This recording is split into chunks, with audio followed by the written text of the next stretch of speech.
What's up, guys, and welcome back to another video. Some good news finally. After all this pandemic, we're talking about negatives and rugby nations scraping the grounds in order to try and find some sort of dough in order to survive. But luckily, coming from New Zealand and New Zealand Rugby Union, there is a sort of glimpse of a light at the end of the tunnel. New Zealand government have gone and made a $7.3 million payout to the union in order to help boost them to keep it flowing, which is very much needed, as New Zealand rugby, as well as all the Sansa nations, are really taking a massive hit with the fact that there's no rugby being played, and we just don't know when it's going to come back, whether it's going to come back in a few months, a lot of months, weeks. We just don't know, and that's the risk that these nations have to take in order to try and survive.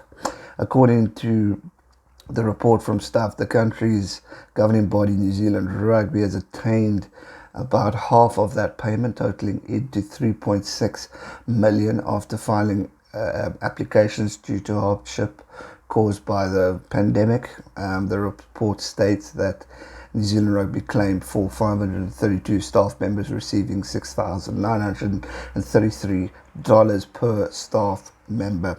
That obviously goes a long way.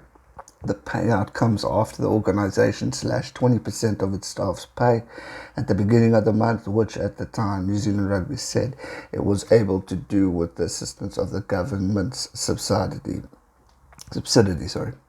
Provincial unions and Super Rugby franchises have also benefited from the payout. One of New Zealand's largest provincial union, Canterbury, has received $400,000 for 63 staff members, which breaks down to $6,351 per staff member.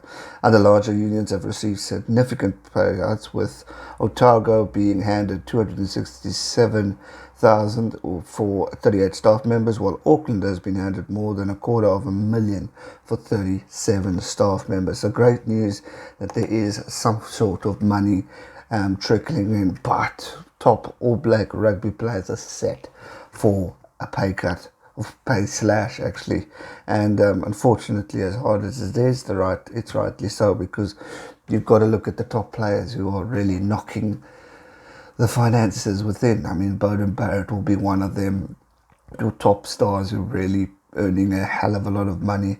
So it's only fitting that these guys need to take a little bit of a pay cut in order for the others to survive. Hopefully these guys who are earning good money, like the Beauden Barretts, etc., will have been able to put some aside in order to survive situations like this. So hopefully it won't be too hectic.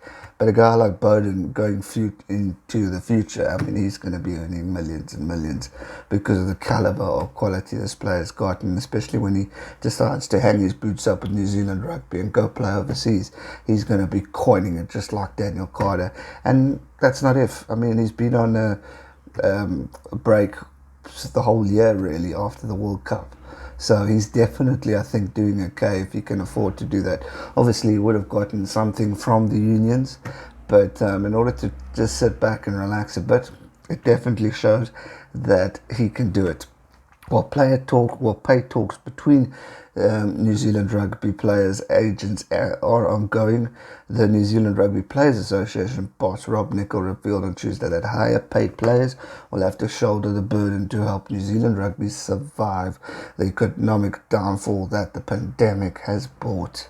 It's not about the straight percentage, no, it's not. It's about saying this is what we want to try and target by the end of the year. So these are the strategies in place, and I do hope and pray for the sake of every person in the New Zealand Rugby Union that they can recover and survive this, because we want to see All Black Rugby get stronger and stronger, just like the other nations around. That's going to do it for today's video, guys. I hope you enjoyed it. If you did, smash that thumbs up button, subscribe if you're new, and I'll see you real soon for another one. Stay safe and never give up. Cheers.